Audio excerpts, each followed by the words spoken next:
अमरावती मोर्शी नळा नदीवरील अर्धवट पुलामुळे नागरिकांची चिंता वाढली आहे। दिवाकर राऊत यांच्या नेतृत्वाखाली काँग्रेस पक्षाच्या कार्यकर्त्यांनी रास्ता रोको आंदोलन सुरू केलं आहे। या आंदोलनात माजी मंत्री यशोमती ठाकूर आणि काँग्रेस पक्षाचे अनेक पदाधिकारी सहभागी झाले होते। पुलावर आतापर्यंत सुमारे 15 अपघात घडलेले आहेत, ज्यामुळे नागरिकांच्या जीविताला धोका निर्माण झाला आहे। काँग्रेस पक्षाच्या वतीनं ही चेतावणी दिलेली आहे की जर दिलेल्या मुदतीत पुलाचे काम पूर्ण झाले नाही तर आंदोलन आणखी तीव्र केलं जाईल। स्थानिक रहिवाशांचं असं म्हणणं आहे की पुलाचं काम लवकरात लवकर पूर्ण व्हावे, अन्यथा दुर्घटना आणखी घडण्याची शक्यता आहे।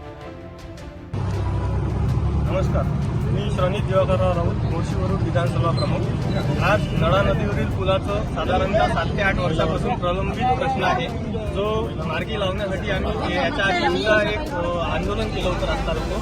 त्यानंतर आता दुसरं आंदोलन आज मोर्शी विधानसभा काँग्रेस कमिटी तसेच तालुका काँग्रेस कमिटीच्या माध्यमातून सन्माननीय ॲडव्होकेट यशोमतीताई यांच्या मार्गदर्शनात तसेच प्रमुख उपस्थितीत आज बबलूभाऊ देशमुख यांच्या मार्गदर्शनात आणि खासदार साहेब काँग्रेस कमिटीचे जिल्हा कमिटी यांच्या मार्गदर्शनात आज आंदोलन ठरवलं होतं। आज आम्ही भिंतीवर बसलो होतो, युवा वर्ग तसेच काँग्रेस कमिटीतील मित्र सुभाषभाऊ कुसाम। आज त्याच्यानंतर ताई आमच्या सोबत खांद्याला खांद्या लावून इथे उभ्या राहिल्या व रास्ता रोको सुद्धा केला व प्रशासन मैदानावर उतरलं। त्यांनी 17 तारीख आम्हाला दिली आहे की 17 तारखेपर्यंत आम्ही काम सुरू करतो। कदाचित प्रशासनाने 17 तारखेला काम नाही सुरू केले तर आम्ही ताईच्या मार्गदर्शनातच इथं रास्ता रोको नक्कीच करू, एवढं ठामपणे सांगतो। इथे मोर्शी या ठिकाणी नळ नदीवर अर्धवट पुलाचं बांधकाम झालेलं आहे। मागच्या 8 वर्षापासून इथे हे बांधकाम झालेलं आहे। या ठिकाणी 15च्या वर ॲक्सिडेंट होऊन गेले। मला कल्पना नव्हती, पण हे पोरं सगळे अतिशय तत्पर आहे।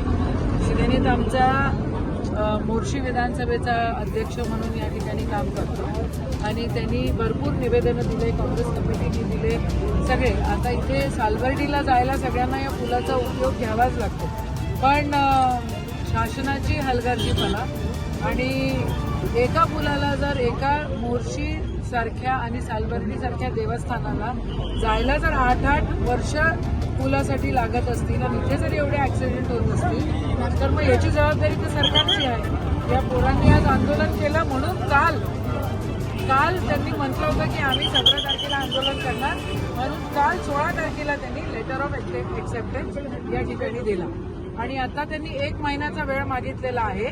बँक गॅरंटीसाठी त्यांना 1 महिन्याचा वेळ लागतोय। कॉन्ट्रॅक्टर त्यांचा फिक्स झालेला आहे।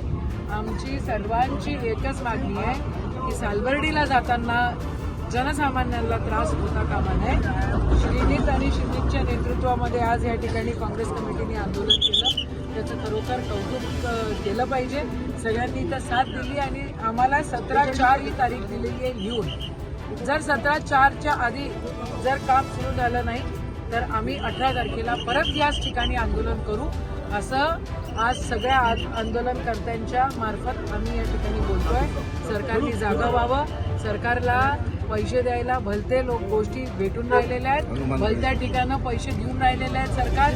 मुख्यमंत्र्यांचं अजिबात लक्ष नाही आहे, आजोळा आहे म्हणते रे वा, पण त्यांचं या अमरावतीमध्ये लक्ष नाही, त्यांचं फक्त नागपुरात लक्ष आहे। 8-8 वर्ष या ठिकाणी कामं होत नाही, याचा खेद परत एकदा व्यक्त करतो, निषेध करतो या सरकारचा। आणि जर 17 तारखेपर्यंत जर काम सुरू झालं नाही का रे वा, तर परत आम्ही 18 तारखेला आंदोलन करू हे सांगतो।